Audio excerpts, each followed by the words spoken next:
Damos graças a Deus porque nos reunimos aqui mais uma vez nesse dia para sermos ministrados pela palavra de Deus no poder do Espírito Santo.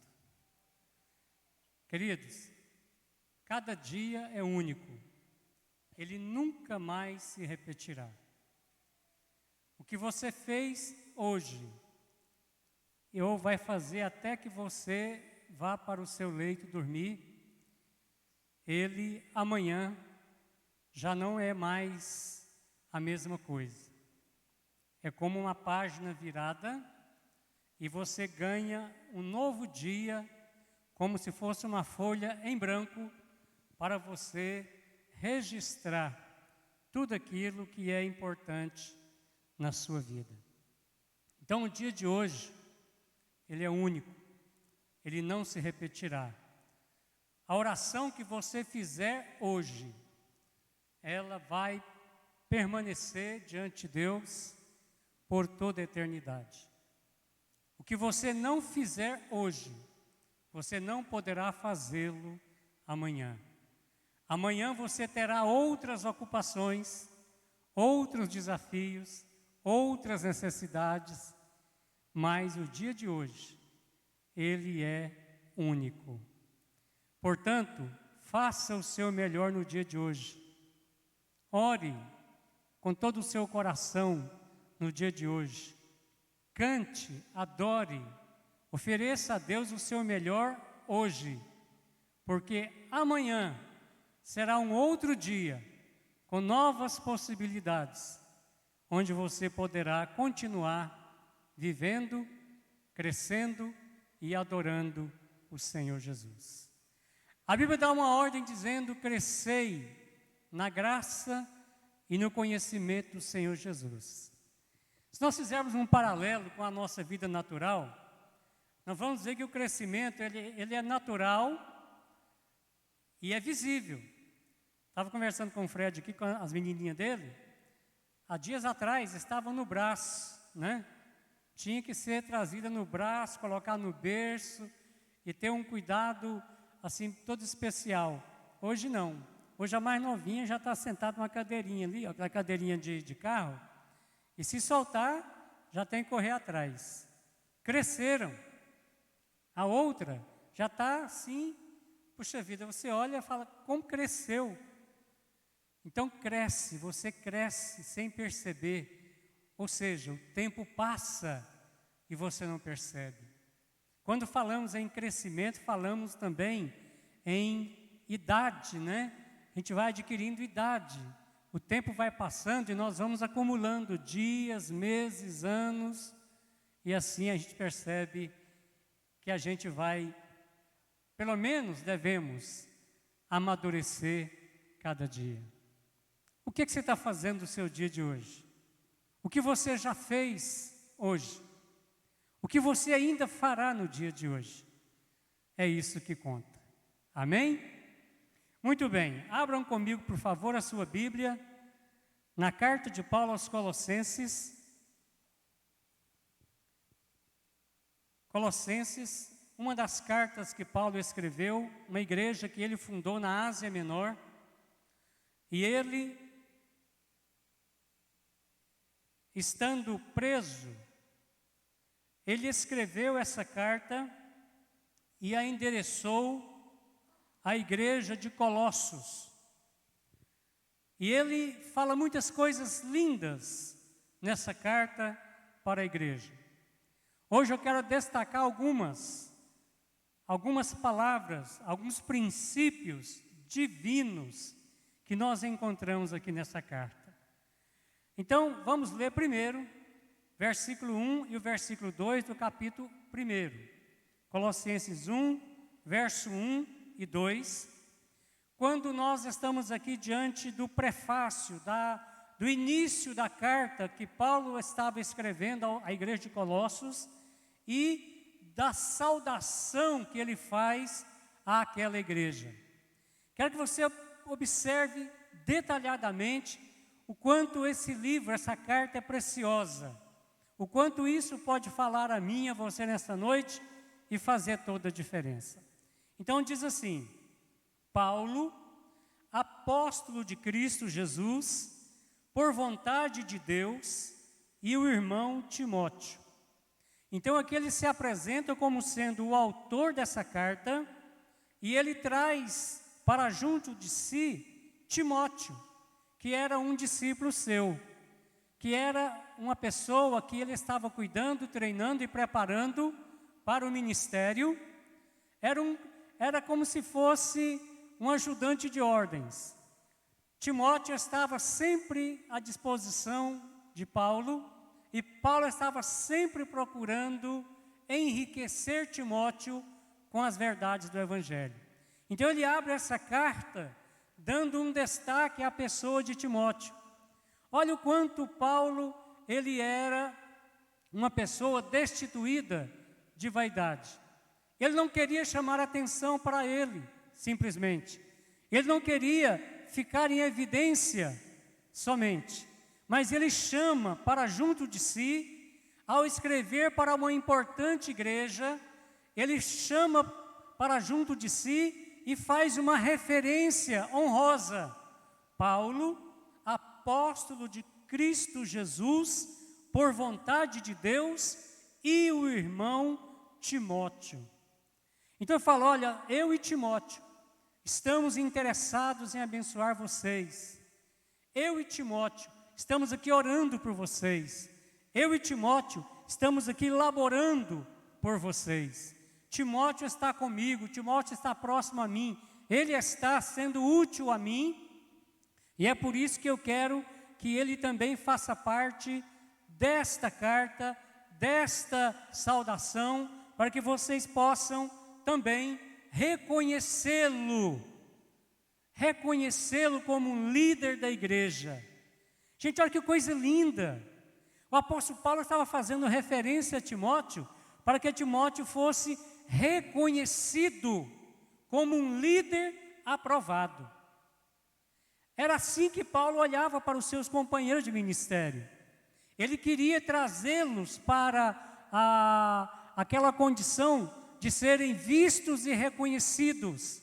Paulo, ele tinha muito cuidado no relacionamento e na valorização das pessoas. Pega esse ponto aí, valorizar o outro. Era algo que Paulo fazia muito bem. Segura isso, valorizar o companheiro, valorizar o irmão. Era algo que Paulo fazia questão de deixar bem claro nas suas cartas, nas suas missivas, naquilo que ele estava escrevendo à igreja. E no versículo 2 está escrito: aos santos e fiéis irmãos em Cristo, que se encontram em Colossos, graça e paz a vós outros, da parte de Deus, nosso Pai. Depois que Paulo se apresenta como um apóstolo de Cristo por vontade de Deus, e traz para junto de si Timóteo, para dar a ele também um destaque diante da liderança da igreja, para que a igreja o reconhecesse como um homem de Deus, legítimo servo de Deus. Aí ele faz a saudação aos santos e fiéis irmãos em Cristo. Agora ele se dirige à igreja, a quem ele estava escrevendo. E olha só como Paulo trata aquela igreja: aos santos e fiéis irmãos em Cristo. Aos santos e fiéis. Era assim que Paulo olhava para a igreja de Colossos. Era assim que Paulo tratava os seus irmãos, tratava os seus convertidos, tratava aqueles que ele tinha empenhado tanto para pregar o Evangelho e fundar a igreja e organizar a igreja. E ele formava uma igreja, ia para outra região, formava aquela igreja, ia para outra região. Depois ele voltava fazendo uma visita geral para ver o que estava acontecendo, como aquela igreja estava passando. Qual era o tratamento de Paulo? Aos santos e fiéis irmãos em Cristo Jesus. Que lindo, gente. Ele não estava falando com qualquer grupo de pessoas.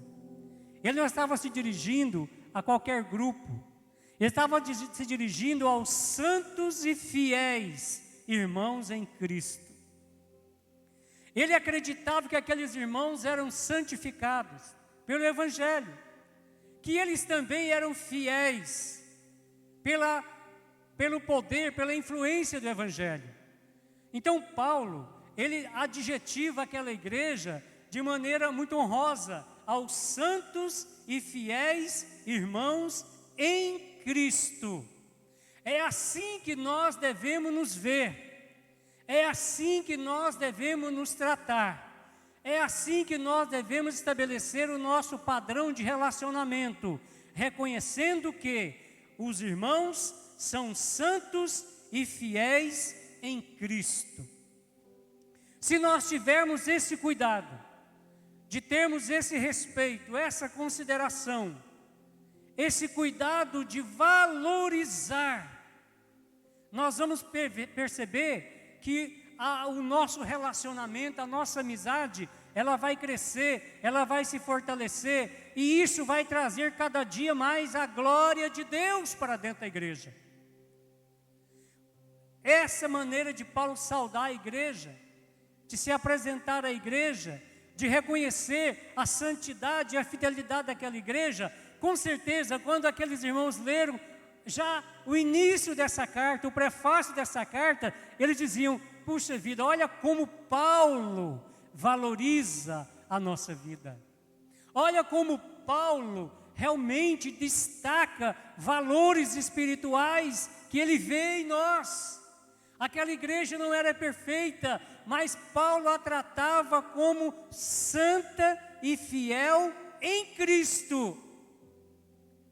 Ora, quando você recebe um tratamento desse peso, você começa a repensar a sua vida. Espera aí, se Paulo vê isso em mim, eu preciso ser isso realmente.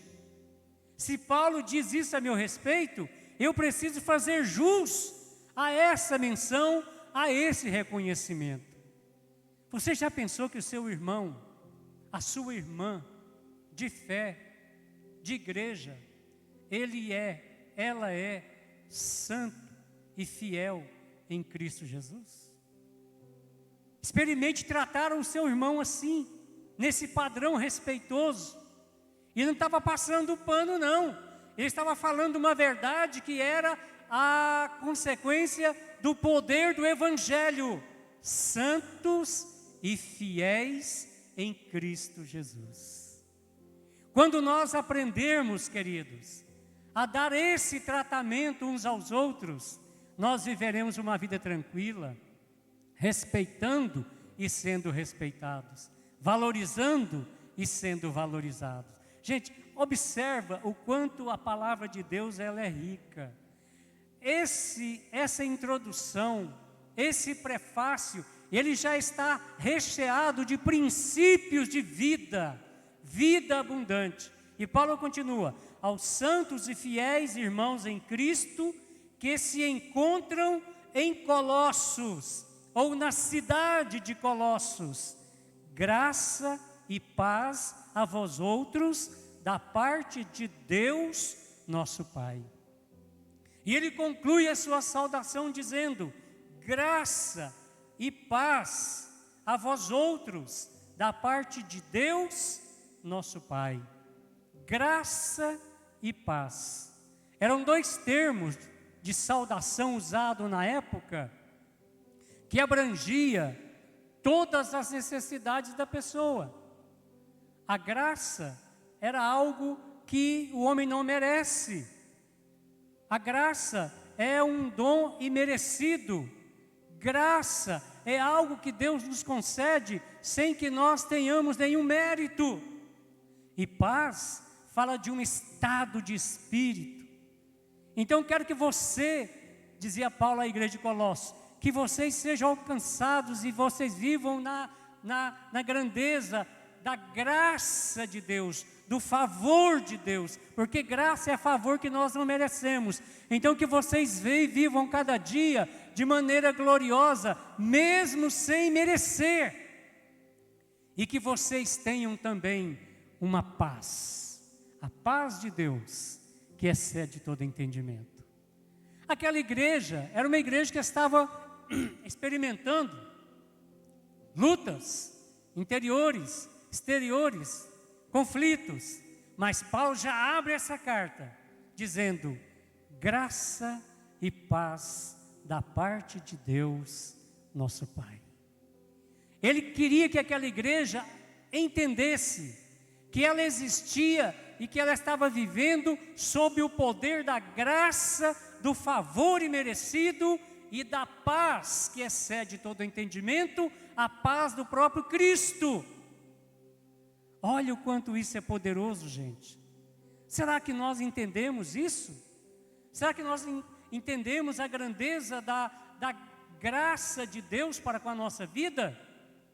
A graça de Deus nos alcança quando nós estamos lá embaixo, lá no pecado, lá no lamaçal do pecado, quando nós estamos lá perdidos em trevas. A Bíblia diz que a graça de Deus vem como um facho de luz e nos ilumina e nos mostra o nosso estado e nos atrai e nos mostra dizendo: não é porque você merece que eu estou te ajudando, que eu vou te salvar, que eu vou te libertar, que eu vou te restaurar. Não é porque você merece, mas é porque eu quero fazer isso. Eu quero fazer de você uma nova pessoa. Eu quero te conceder a condição ideal para você viver em novidade de vida. Isso é graça. Você não merece, mas Deus te dá. Então essa saudação, graça, ela fala sobre isso, sobre esse relacionamento que nós podemos ter com Deus, baseado na graça e na misericórdia do Senhor. Nós não sabemos fazer as coisas do jeito de Deus, mas a graça de Deus é tolerante para conosco. Até aqui nós chegamos, sabe por quê? Por causa da graça. Sabe por que nós estamos aqui hoje? Por causa da graça. Foi a graça quem nos trouxe. A graça de Deus, o favor de Deus, a bondade de Deus, a misericórdia de Deus, o favor de Deus. E agora que você veio, que você está aqui, você não só foi trazido pelo poder da graça, mas a paz que resulta da graça dominará o nosso coração e o nosso entendimento. Por isso Paulo saúda aquela igreja dizendo: graça e paz a vós outros, da parte de Deus, nosso Pai. Que coisa linda! É assim que a igreja tem que viver, debaixo da graça, na inteira dependência do Senhor, sem nenhum mérito pessoal, mas agradecidos a Deus porque até aqui nos ajudou o Senhor. E a consequência da aceitação da graça de Deus é paz. A paz que excede todo entendimento. A paz que nos aproxima de Deus e que nos mantém unidos a Ele. Paz não é ausência de guerra, queridos. Paz é uma segurança em meio a conflitos. Paz é quando tudo está desabando ao nosso redor e nós estamos seguros, porque estamos nas mãos do Todo-Poderoso. Paz não quer dizer que você não vai enfrentar uma enfermidade, não quer dizer que você não vai enfrentar um problema de ordem financeira, não quer dizer que você não vai ter conflitos na sua família, não quer dizer que você não vai ter que, às vezes, ralar mesmo, para colocar o pão na mesa para os seus filhos. A graça, a paz, ela independe disso.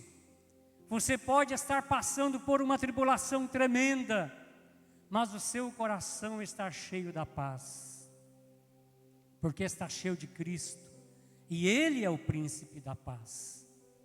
Quando a graça e a paz nos alcançam, nós sobrevivemos a tudo e a todos, e nós passamos o vale da sombra da morte e saímos do outro lado mais forte do que chegamos.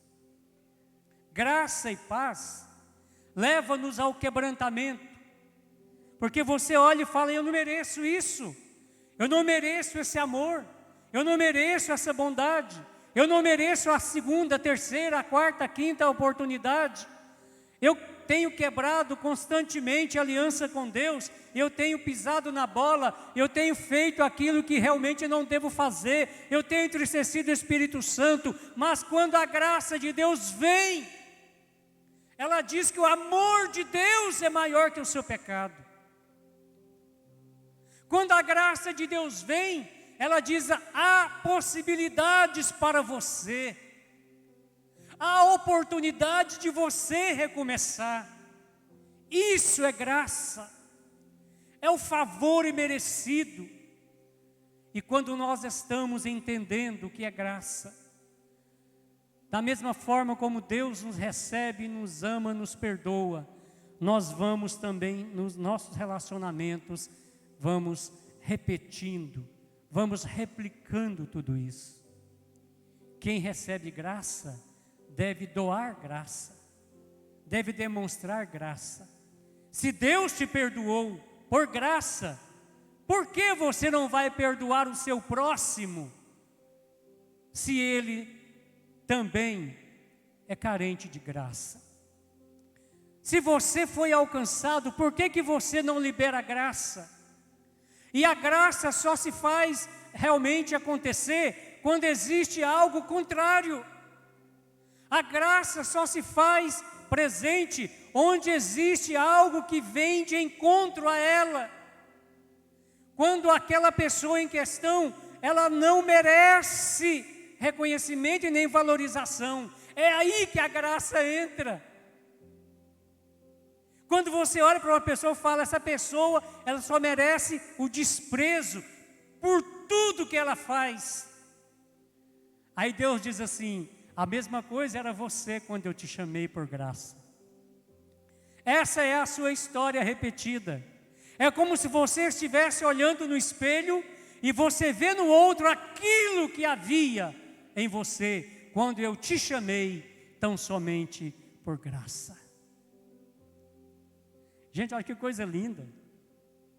É inesgotável a graça de Deus. A graça de Deus se renova a cada manhã. A Bíblia diz que a cada manhã as misericórdias do Senhor se renovam sobre nós. A cada manhã. Por isso eu estou dizendo, gente, que cada dia é único, ele não se repete. A cada manhã Deus nos dá uma graça nova, uma misericórdia nova, uma nova oportunidade para recomeçar. E nós, às vezes, é que ficamos protelando as decisões certas, obediência, submissão. Mas a graça de Deus está a cada manhã renovada sobre nós. Quando nós decidimos: eu viverei pelo poder da graça, você consegue, porque a própria graça te capacita. Você vai dizer: mas eu sou tão pecador, eu tenho tantos defeitos. É claro que tem, é por isso que graça é graça. Ela vem para te ajudar a ser melhor. Ela vem para te ajudar a levantar-se do seu estado de pecador perdido, caído, prostrado no pecado, na derrota, nas armadilhas de Satanás. A graça te arranca das armadilhas, das cadeias malignas. A graça de Deus, ela não considera se você merece ou não, o que você fez de bom ou não. A graça de Deus é uma decisão de Deus. Deus é gracioso e Ele decidiu te chamar, te aceitar, te perdoar, te purificar, te qualificar, te amadurecer e te usar para que você reproduza em outros aquilo que foi feito na sua vida. Por isso é um grande pecado a gente não perdoar o outro. É um grande pecado falar mal do outro, seja ele quem for. É uma grande injustiça você não aceitar o outro como ele é. É injusto você não ter um sentimento, sabe, humano para com aquela pessoa que talvez seja mais desprezível. Você não era melhor do que aquela pessoa. Eu não era melhor do que aquelas pessoas. Mas Deus me chamou. E Deus te chamou. Quem era você quando Deus te chamou? Qual eram os seus qualificativos morais? Qual era o seu padrão moral? Qual era a sua conduta quando Deus te chamou? Ele te chamou quando você estava em trevas, quando você estava no pecado, quando você estava condenado pelo pecado, você estava caminhando a passos largos para o inferno, para a condenação, mas Deus disse: eu quero você, venha a mim, todos vós que estáis cansados e sobrecarregados, e eu vos aliviarei. Foi somente por graça que você foi aceito.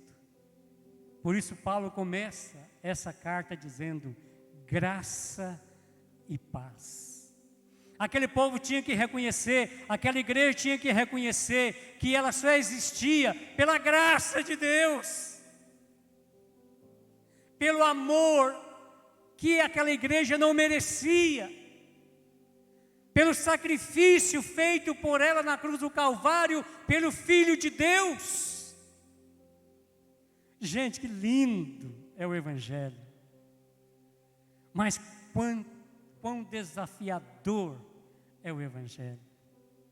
Quando você se expõe ao Evangelho, você só tem uma alternativa: mudar e mudar.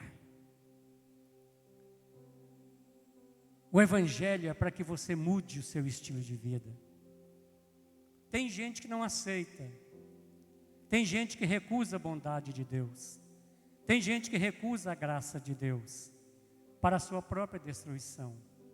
Mas o Evangelho, ele nos é oferecido para que nós possamos mudar de vida, mudar os nossos caminhos, mudar o nosso comportamento, mudar os nossos valores, mudar de pensamento, mudar de sentimento, porque nós vamos dizer assim: Deus deu a mim o perdão, Deus perdoou e me purificou com o sangue de Jesus. Ele concedeu a mim o dom do Espírito Santo. Agora eu não sou mais uma pessoa qualquer. Eu agora trago dentro de mim a pessoa de Deus através do Espírito Santo. Eu agora estou caminhando para o céu. Eu agora tenho uma razão de viver. Eu agora tenho um padrão altíssimo de vida.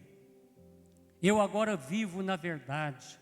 Eu vivo com um propósito para glorificar e adorar a Deus.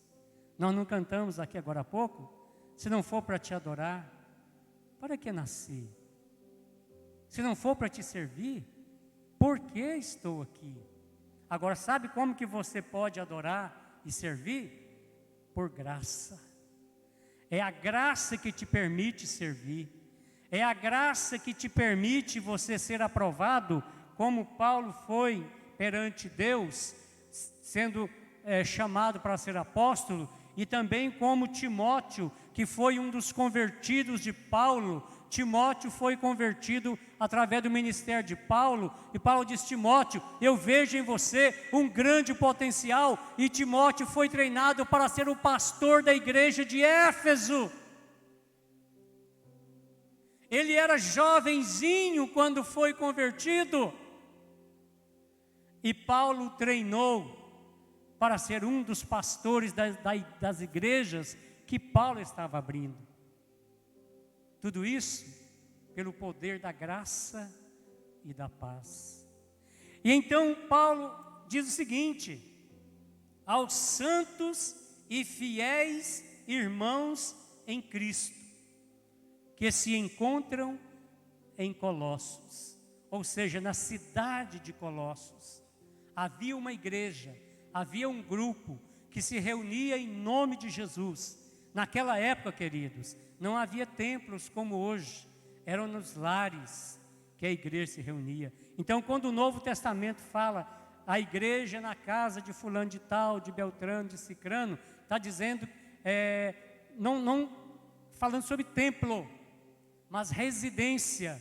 De repente se reunia 20, 30, 40, 50, dependendo do tamanho da casa, às vezes até mais, às vezes se reunia 10, 15. Era a igreja, era reconhecida como igreja, porque era um grupo de homens santos e fiéis. Homens e mulheres, jovens e crianças, se reuniam debaixo dessa proclamação, santos e fiéis. Gente, olha que coisa linda. Ser santo significa ser separado para um propósito específico. Então, eu e você somos tratados pela Bíblia como santos, exatamente como a igreja de Colossos. O que significa isso? Que nós somos então melhores do que o outro?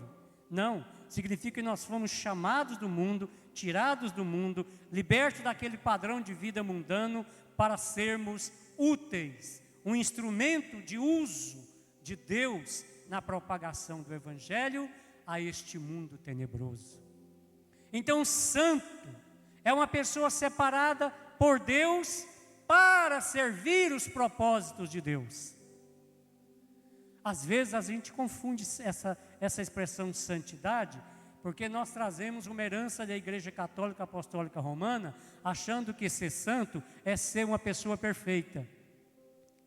Achando que santo são aqueles que viveram lá no passado, que viveram uma vida com um testemunho digno, e agora mortos, nós devemos reverenciar a memória deles, canonizá-los, como faz a Igreja Católica Romana. Não é esse tipo de santo.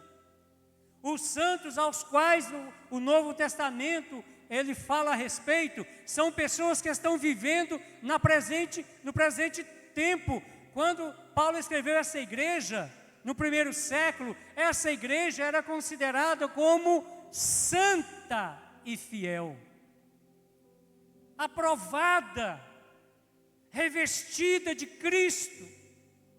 Então eram homens e mulheres que tinham que trabalhar, suar, que tinham que ralar, que tinha família, que tinha que laborar no campo. Naquela época, eles viviam do agronegócio, criavam gado, ovelha, camelo, cabrito, cabra. Então eles viviam disso. Mas quando eles se reuniam na igreja, nos lares, que era considerada a igreja é a habitação de Deus no Espírito, não importa onde ela esteja, ali estava reunido o grupo chamado e reconhecido por Deus como santos. Esse grupo separado para a minha glória, esse grupo separado para me servir, para levar o Evangelho, para evangelizar, para poder abençoar. Ser santo significa isso. Eu sou diferente, eu tenho uma natureza diferente, eu tenho um propósito diferente. Eu fui chamado por Deus para ser liberto do poder do pecado, para servir aos interesses do meu Deus. Onde você está? Você está a serviço de Deus? Essa é a questão. Não importa o que você faça, onde você esteja. Não importa as suas atividades. Onde você estiver, você precisa ser santo. Um instrumento de Deus, separado para a obra de Deus. A forma como você negocia, a forma como você vende, a forma como você compra, a forma como você se conduz, pagando em dia as suas contas, a forma como você se relaciona em família, a forma como você se relaciona na sociedade, tudo isso tem um peso eterno de glória. Ser santo não significa perfeição. significa eu pertenço a Deus, e Deus está trabalhando o meu caráter, Deus está trabalhando o meu interior, Deus está me aprimorando, para que eu seja um instrumento nas mãos dEle, para que quando eu abrir os meus lábios, eu possa dizer para uma pessoa abatida, aflita, angustiada: Jesus te ama, Jesus te cura, Jesus te liberta. Sabe, o Evangelho é constituído de palavras. O poder do Evangelho, ele é manifestado em palavras. Quando você abre os seus lábios na condição de uma pessoa santificada por Deus, as suas palavras têm poder. Por isso, cuidado com o que você fala. Cuidado com as suas expressões. Não seja como o mundo. Não fale como o mundo fala. Tenha um vocabulário mais refinado. Tenha cuidado com as suas expressões. Você sabia que uma pessoa, ela é respeitada ou não pelo seu vocabulário?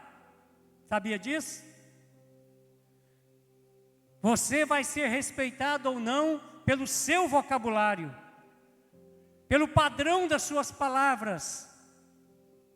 Quando as pessoas das quais a gente se aproxima, elas têm um linguajar chulo,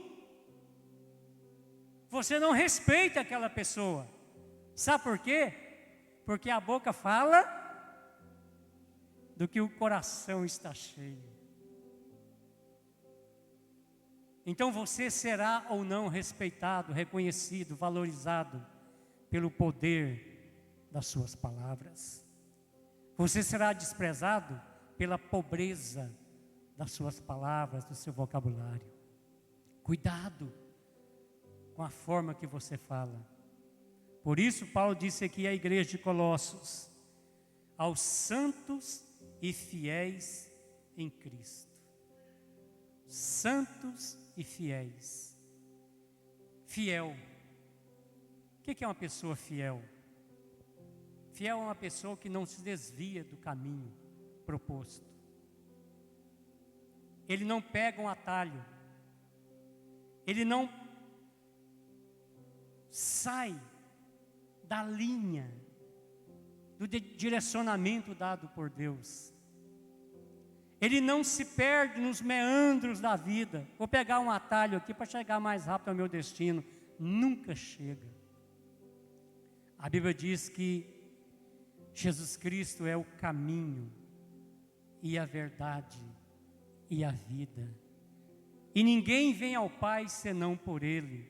Não tem meio termo, não tem um atalho. É somente por Jesus que é o caminho, e Ele também é a porta. Se você errar a porta que é Jesus, você vai entrar por uma porta paralela que vai te levar para a perdição, porque a Bíblia diz que Jesus retrata o reino dos céus e como as pessoas vivem a realidade do mundo com duas portas, a porta estreita e a porta larga. A porta estreita é a porta que leva para o céu, porque é uma porta que exige santidade, fidelidade.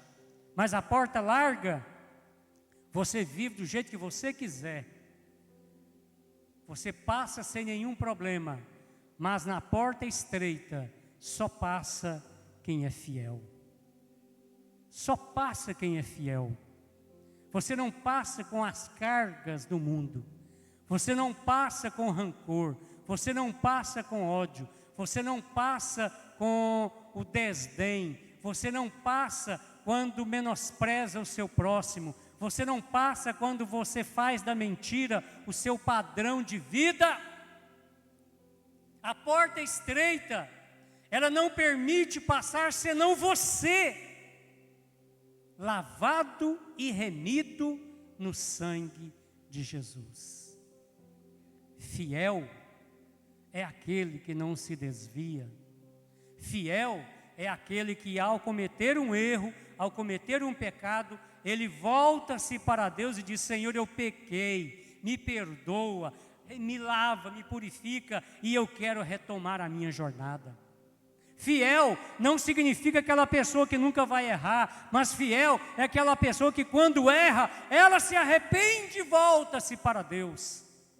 É isso que é ser fiel.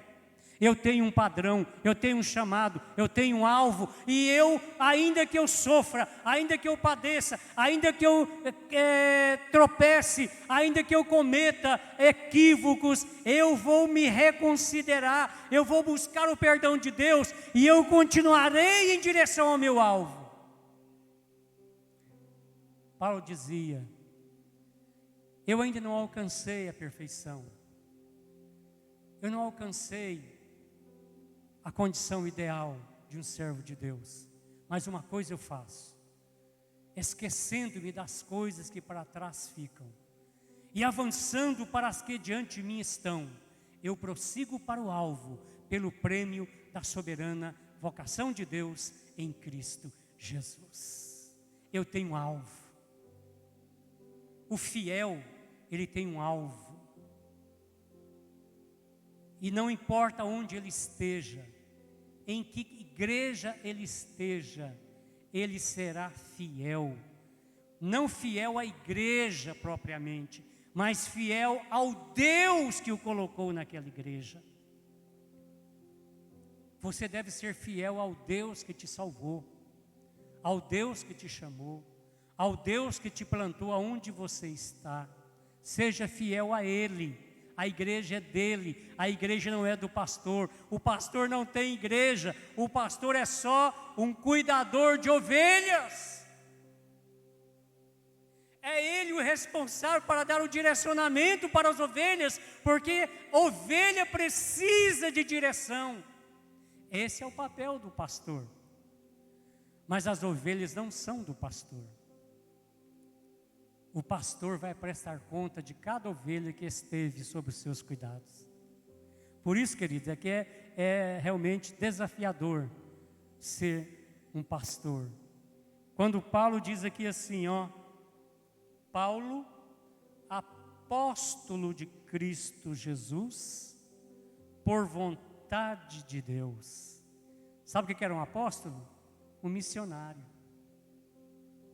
Apóstolo era servo dos servos. Não era título para dar vaidade, para engrandecer a pessoa. O apóstolo era um serviçal na implantação do reino de Deus. Por isso Paulo reconhece nas suas cartas dizendo: eu sou o maior dos pecadores, porque eu persegui a igreja. Mas pela graça de Deus que me alcançou, eu sou o que sou, um apóstolo chamado por Deus. Que coisa linda, gente. Deus te chamou, talvez não para ser um apóstolo, um missionário, mas Deus te chamou para ser fiel onde você está. Deus te chamou para ser fiel na sua casa, na sua família, no seu trabalho. Deus te chamou para ser fiel no ministério que Ele te deu. Te deu um ministério para cuidar de criança? Seja fiel. Te deu um ministério de diaconia, de socorro, de fazer um trabalho social, de ajudar as pessoas que estão passando por dificuldade? Seja fiel. Deus te chamou para ser um pregador do Evangelho? Seja fiel e pregue somente o Evangelho. Gente, essa é a minha angústia. Eu quero pregar somente o Evangelho, mas o Evangelho ele não é bem aceito quando ele é pregado puro, sem mistura, porque o Evangelho incomoda. Essa é a angústia do pregador. Ele não veio agradar a homens, porque dizia Paulo: se eu ainda agradasse a homens, não seria servo de Cristo. Por isso Paulo tinha um grande fardo, um grande encargo na sua vida. Ele era um missionário. Ele abria novos campos, abria novas igrejas, organizava e ia para outro lugar, De repente ele chegava num lugar, ele era perseguido, ele era açoitado. Em Filipos, onde ele abriu uma igreja, ele foi apedrejado. Ele não morreu porque Deus dizia, a sua hora não chegou, mas com cicatrizes, com edemas, com ossos quebrados, com todo tipo de dores, você ainda vai sobreviver, você ainda tem alguma coisa para realizar. Quando você terminar o que eu tenho para você, aí eu vou deixar você morrer. Por isso que eu digo, gente, toda pessoa que é fiel a Deus, não morre antes da hora. Senão Paulo teria morrido. João Batista só morreu quando Deus disse, agora é a hora de você morrer, João Batista. Você já cumpriu o seu papel. Os apóstolos morreram quando Deus disse, agora é a hora de vocês morrerem. Porque vem logo a próxima geração. E é assim, queridos, que nós somos chamados. Santos e fiéis em Cristo. Por que nós somos assim chamados? Porque Deus quer que nós façamos a diferença. Você foi chamado para ser santo e para ser fiel em Cristo Jesus. Agora, pergunte para Ele, em que você deve ser fiel? Em que situação você deve se santificar mais? Qual a área da sua vida que precisa ser santificada? Pergunta para Ele, tá? Porque eu não vou te falar porque eu não sei. Eu sei de mim. Eu sei as áreas que eu preciso me santificar. Eu sei as áreas que eu preciso ser fiel. E a minha oração nos últimos anos, não dias, anos, Senhor, me conceda viver os meus últimos anos para a glória do Teu nome. Eu não quero mais nada, irmãos. Não peço nada de material para mim, sabe por quê?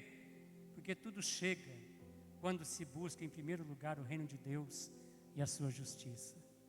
Eu tenho de sobra, materialmente falando. Eu não preciso pedir mais nada, a não ser, eu quero te agradar, Senhor. Eu quero ser fiel, eu quero ser aprovado. É assim que você quer ser também?